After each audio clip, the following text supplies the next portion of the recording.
Welcome back to another video. This one we're going to dive into the different ad campaign styles that Facebook offers, and they each have their advantages and disadvantages. There's three main ones that I use for t-shirts. They offer a lot more than that, but kind of three that I focus on that seem to work the best. So here's just kind of a listing of the three, and then we'll dive into each one of them and just kind of talk about their particulars. But the campaign styles are page post engagement, or PPE, clicks to website, or CTW, or website conversions. Now, they each act a little bit different, and there is kind of a subsect inside of PPE where you could have either a photo post or a link post. So let's just go through and walk through each of these and kind of some advantages and disadvantages and what I've found over time. I should also say this changes constantly. 1 year ago, it was really only clicks to website. Then all of a sudden around Christmas last year, page post engagement started working like gangbusters. Then on top of it, photo posts were better. Well, right now maybe photo posts are fading, and now maybe clicks to websites coming back. So you really have to be testing at all times and looking at these different variations of campaigns that you can run to see what's most effective at the time. So let's jump into them. PPE. This is how I start the majority of my campaigns, and what I'm looking at is about a $25 to $30 test. And at that amount of spend, I pretty much know if I'm going to be profitable or not, or if this campaign is good or not. Like I said, it can be a link post or a photo post. We'll throw in a couple examples in this video just so you can see the difference between the two. It's not big, but it matters. Believe me, it matters. I combine mobile and desktop traffic in these. If something weird's going on, sometimes I split it apart, but for the most part, just to get my launches per day up, I combine these. Bidding style, I use OCPM, which is optimized CPM. Essentially, you're letting Facebook determine the eyeballs that it shows to, and it can ramp up and down the spend accordingly. I keep my targeting loose, and this is maybe an artistic definition, but say for example on a PPE campaign, a lot of times I'm going to want an audience of more than 75,000 or up, and that gives the Facebook algorithm enough people to work with to go after and search out and find. This campaign style, what you're targeting is people that engage with the post. So what does that mean? They're either likers, commenters, or sharer type of people. So I can think of my wife. She does a lot of that on Facebook. Okay, so if you make it a little bit loose, it gives the Facebook algorithm the ability to go out and find people at certain times of the day that are likers, sharers, and commenters. Your end goal is not necessarily the click to get to the Teespring landing page. So this one's a little bit backwards. What you're trying to do is create a viral campaign effect. So you have one person, they like it, comment, whatever. Then their friends see it in their news feed. Maybe they like, comment, and all of a sudden you start getting this giant bulge of traffic or wave of traffic. And the point, again, of this campaign style is not necessarily the click on the link to get to the Teespring landing page. You're trying to create this viral effect so more eyeballs see it, and then the clicks are kind of an after effect that come through. Hopefully that makes sense. So get this thing to spread. Once it's spreading, more eyeballs is usually a good thing, and friends seeing it, usually a good thing, and then over time that'll convert to clicks that truly get to your Teespring landing page. Okay, so I keep my targeting a little bit loose, so then this can happen. You want the virus to get out. You don't want to cage it in too much. Now, conversely, on a clicks to website style, it's the exact opposite. This is very black and white. So it takes, in my opinion, less money to test. After about $20, I know if this is going to work or not.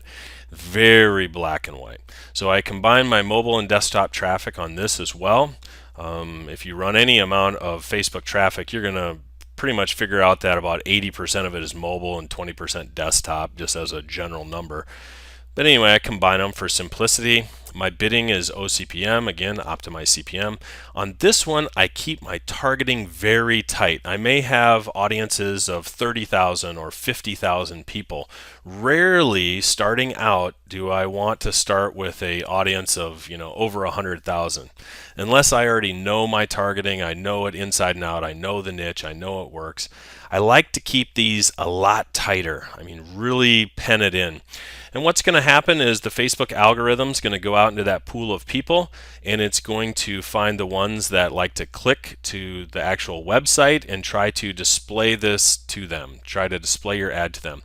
I personally would fall into this type of category. I'm not necessarily a liker, commenter, or sharer of posts, but what I like to do is if something pops up in my news feed and it looks cool, I click on it, I go out to the outside website and I take a look at it. So I'm more this style, where my wife may be more of PPE style. She seems to do more of this. Keep it tight. That's my recommendation. It's very black and white. It's either going to work or it's not. There's no real viral component. It takes less budget, and you pretty much know if it's going to work or if you need to cut it. The third one, this is probably my least favorite, and I definitely don't start with it for a number of reasons, but it's website conversions. It sounds great. It sounds perfect. Hey, Facebook, I'd love to pay you just for the conversions. But what happens is, like I said before, everything ties back to CPM. So they have to display it to a lot of people. They have to see it. You have to get some conversions. But what I really found, and I've confirmed this with my Facebook rep a number of times, is that there's a conversion pixel that happens on the back end of Teespring. So when you get a sale, the pixel fires, and we're going to talk about tracking in other videos, but the pixel will fire. Great.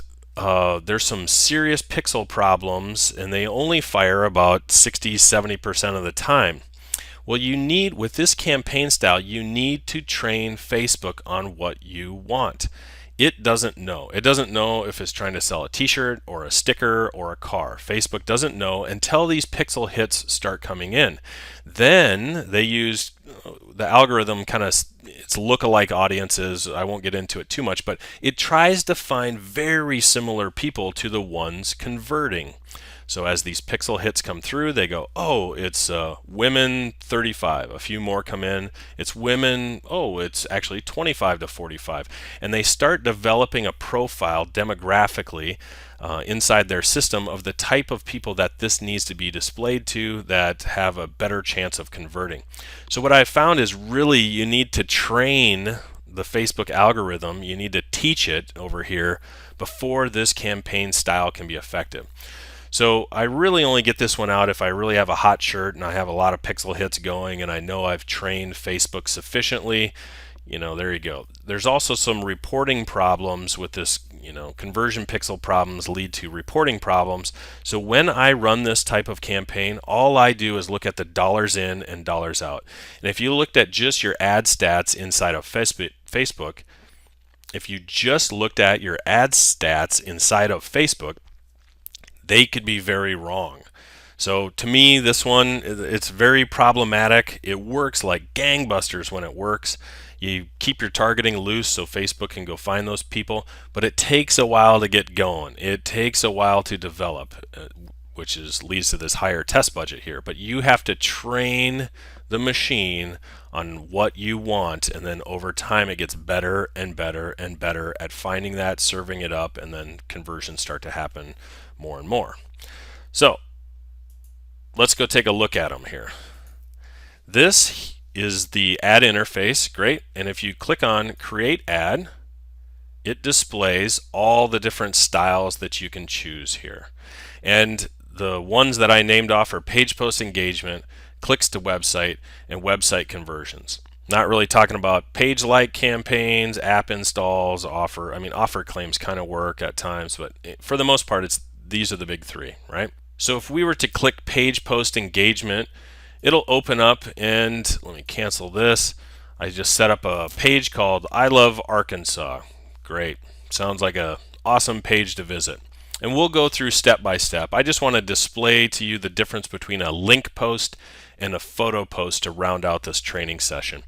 So if you're setting up a PPE ad and you want to do a photo post, all you do, click here, create new page post, and you start with the photo. So you click photo and it's going to want you to upload a photo right here. All right, I got one uploading, and it's that image of that hoodie. And up in this post content up here, I can type in whatever I want. Click here now, call to action, here's my link, you can do whatever you want. But since I started with a photo, this one is considered a PPE photo post. Okay, let's cancel this. Let me grab the link to this sweatshirt, copy. Now we'll do a PPE link post. And to do a PPE link post, you just paste in the link to start with.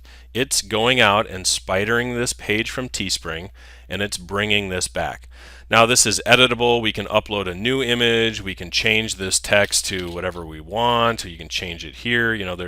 There's a post area that you might as well use for click here now and ask a question, do all those different good things. But that's the difference between a PPE link post or a PPE photo post. It really just depends what you start with first, a photo or a link. All right, that's it for this section. Those are the main ad campaign styles that I recommend you start with on t-shirts that I've had the most luck with over time. If you have any questions at all, feel free to ask Teespring. They'd be happy to help. Thanks.